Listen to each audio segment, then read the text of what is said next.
Hey everyone, my name is Grace Wells, and in this video I'm going to teach you all about photography networking. Specifically, I'm going to tell you why as a photographer you need to be networking if you want to have any chance of successfully booking paid regular work. And I can tell you this from personal experience because over half of the paid jobs that I have gotten in photography and videography have been a direct result of my rich photography network.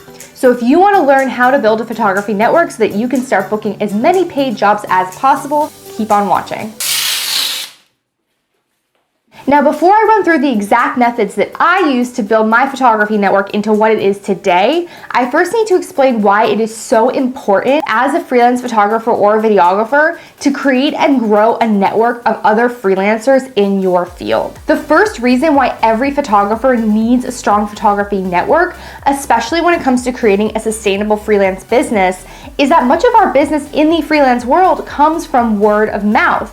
People will be more likely to hire you if they hear great things about you and about your work from others. And so for that reason, your business and your brand needs to be present and at the forefront of the photography community in your area. And believe it or not, it is actually very often where a client will approach me and will have a job for me on a certain day. And if I'm not available, I will actually refer that client to another photographer in my area who I think would be a great fit for the job. So when you become well known in your photography community, not only for being a good photographer, but also for being a professional business person, not only will more clients be referred to you, but also you'll become a first choice for more clients who have heard great things about you from people that they trust, such as other photographers and other clients. And the second reason is that life is just so much easier when you have a group of like-minded people that you can relate to, that you can ask for advice, that can give you motivation, can give you encouragement, that you can help each other out, who have been through similar experiences or who are going through similar experiences.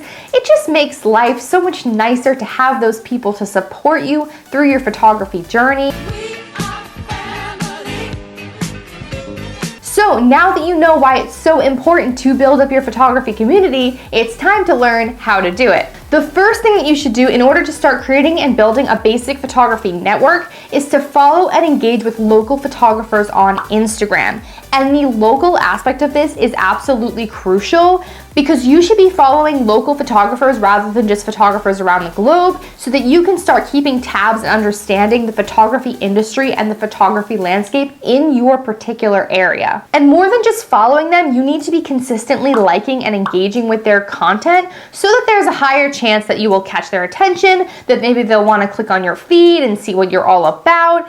And the key to this type of networking is really just awareness. You both need to make sure that the other one knows that you exist so that your name and your brand becomes more prominent in your photography community where you live, and so that more people just know who you are. So be persistent, keep liking, keep leaving relevant, relatable comments. I can't even tell you, my pet peeve in life is when people leave generic comments on your posts and you know they didn't even freaking look at them, when they just say like, great tones, awesome, good colors. I hate when people just leave generic comments. I'm sorry, it's a rant, sorry. Pick out your favorite thing about that post and tell them why you love it so much. As long as they aren't getting thousands of comments on every single post, most likely they will recognize your engagement after a little while and they will become curious enough to click on your profile and to just check out your work. A second way that you can stay current on what's happening in your local photography community and introduce yourself to other photographers in your area is to join Facebook groups for photographers and models, whether it be in your city, your state, your country. And I talk a ton about joining Facebook groups in this video here. So definitely go and check that out if you want to learn more about the power of Facebook for networking. But I just want to say that this has been one of the most effective ways that I have successfully grown my photography network in the past year. It has been a godsend. It has connected me to so many people. So definitely, if you're going to adopt a couple of the tips from this video, this is one of the most effective and the most crucial, and I would definitely recommend doing this. And once you've established a loose photography network by following and supporting local photographers and by making them more aware of you and your work, it's now time to start really strengthening those connections, tightening that network, and creating closer personal bonds with your fellow photographers. Which leads me to my third tip, which is that if there's a particular photographer in your area whose work you especially admire, definitely reach out to them and do it on DMs. And I have found in the past that people really appreciate it when you take the time to send them a personalized message in a DM, because nobody else can see it. It's a private message, and it just shows them that you're not doing that for the sake of metrics to drive traffic to your page in the way that you would by leaving a comment. By sending them a private message, you're showing them that you really, really admire their work and that you're not just telling them that for the sake of metrics. And oftentimes opening a dialogue with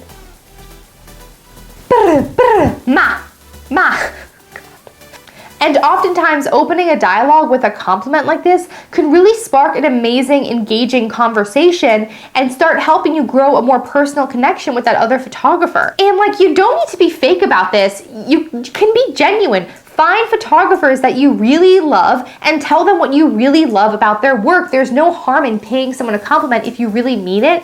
And on a platform that always seems so disingenuous and so fake, when you send someone a private DM like this and you really compliment them and you tell them what you genuinely love about their work, that really shows something about you and your character, and it really helps build a more personal connection with that other person.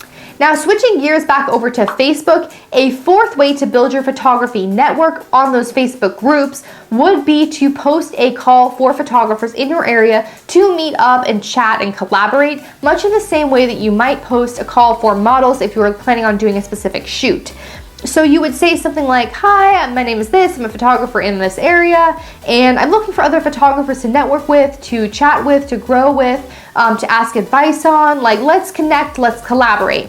And you might get a few responses from photographers in your area who might want to grab a coffee or just chill or maybe even work on a project together. You might even want to try to organize a larger group of photographers to meet up, maybe like 5 or 10 people, so you can have a big group get together, a networking session. Now, obviously it's 2019, so of course I have to throw in a quick disclaimer here.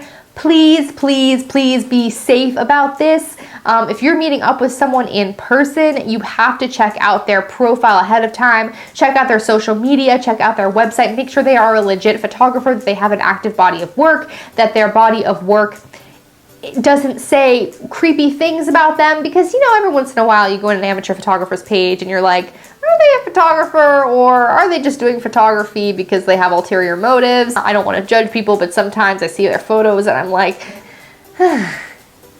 they're all naked. Don't meet at your house. Please don't give them your address. Communicate on Facebook is the best. Don't give them your phone number. Just, use common sense. That being said, the safest option for meeting up with your fellow photographers is actually my next tip, which is to join photography meetup groups. So these are pre-existing groups of photographers that meet up once a month or once a week just to network, to chat, to collaborate. And you can usually find these groups, especially if you live near or in an urban area, by going online to Google or onto Facebook and just typing in the area where you live and then the keywords photography networking, photography society, photography meetup group. You can usually find at least a couple of groups that will meet up frequently to chat, to collaborate, and to grow with each other. And just to give you an example of what this looks like, I'm an Edinburgh-based photographer and I found a photography meetup group on Instagram called Encounters. So I'm just gonna show you their Instagram here. But as you can see, they organize both free and ticketed events in Edinburgh for photographers to meet one another, to collaborate on projects, to shoot together, even to meet with industry professionals. So something like this is a really cool resource for photographers. If you have anything like this in your area, I would definitely recommend just signing up for one event or going to one event and see what it's like. I actually have not yet been to an Encounters event, even though I've been following them for ages. So if you're watching and you're at Encounters, I'll see you at the next event, I promise. But definitely take advantage of organizations like this if you can, because they make it so simple and so easy to network with other photographers in your area with very little effort or outreach on your part. All right, guys, I hope you've learned a few new ways to build and grow your photography community in this video. I know that up until this point, my videos have been very social media heavy. I've talked a lot about platforms like Instagram and Facebook. So if you feel like you need a little more guidance when it comes to establishing a social media presence for your photography business, I'm actually going to be posting a video next week about how to start and maintain a photography Instagram. So if you're interested in watching that video, definitely hit subscribe and hit the notification bell so that you know when I post it. Thanks so much again, everyone. Keep on shooting, and I'll see you next time.